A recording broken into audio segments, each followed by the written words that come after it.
جی تو السلام علیکم جناب. وعلیکم السلام. قسط نمبر 3. قسط نمبر 3 نیاز فتح پوری. جی اچھا، نیاز فتح پوری صاحب نے تو ہم نے پچھلے قسط میں بتایا تھا کہ انہوں نے بولا معاوضہ کیسا، آپ کی کتنی شہرت ہوئی ہے. یہ بڑے لوگوں کا اور کمزرف بڑے لوگوں کا یہ وتیرہ ہے کہ وہ معاوضے میں ٹال مٹول کرتے ہیں، کبھی صریح انکار کر دیتے ہیں. کمال احمد رضوی علن کی کتاب ہے کمال کی باتیں، اس میں ایسے ایک قصہ لکھا ہے. یہ تقسیم سے قبل کے بہت بڑے فلمی ہدایت کار اور نور جہاں کے پہلے شوہر شوکت حسین رضوی کو ان کی تحریر بہت پسند آئی. انہوں نے کمال کو بلایا کچھ لکھنے کے لیے. کمال گئے، تحریر کر کے ان کے کچھ دنوں بعد دی. ان کو بہت پسند آئی. اپنے دائیں بائیں بیٹھے ہوئے لوگوں کے لیے کہا یہ حرام خور مدتوں سے حرام کی روٹیاں توڑ رہے ہیں اور اتنا بھی کام صحیح نہیں کرتے ہیں. تو انہوں نے طے کیا، انہوں نے کہا آئندہ کام تم سے کرائیں گے.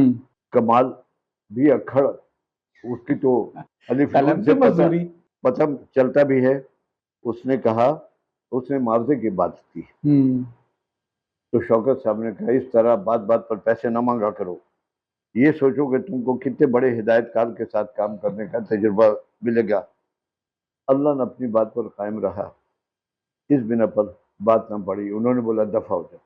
پھر ایک قصہ اللہ نے لکھا ہے، وہ کسی کافی ہاؤس میں یا کہیں گئے جہاں پر انواع اقسام کے مشروب بھی ملا کرتے تھے. یہ بیٹھے تھے اپنے مشروب سے لطف اندوز ہو رہے تھے کہ بیرے نے ایک بڑا پیگ لا کر کے ان کو دیا کہ یہ فلانے صاحب نے بھیجا ہے. وہ شوکت حسین رضوی تھے.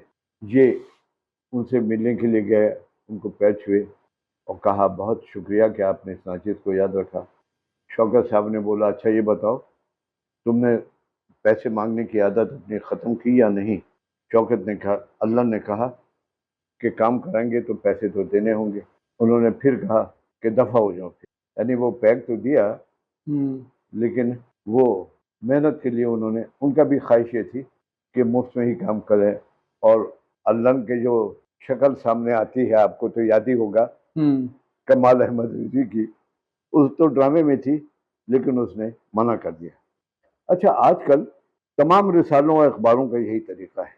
وہ چند بڑے لکھنے والے جو ہوتے ہیں جن کو ہائر کرتے ہیں کہ ان کے یہاں لکھیں گے کہیں اور نہیں، عطا اللہ قاسمی وغیرہ وغیرہ، وہ کسی کو معاوضہ نہیں دیتے.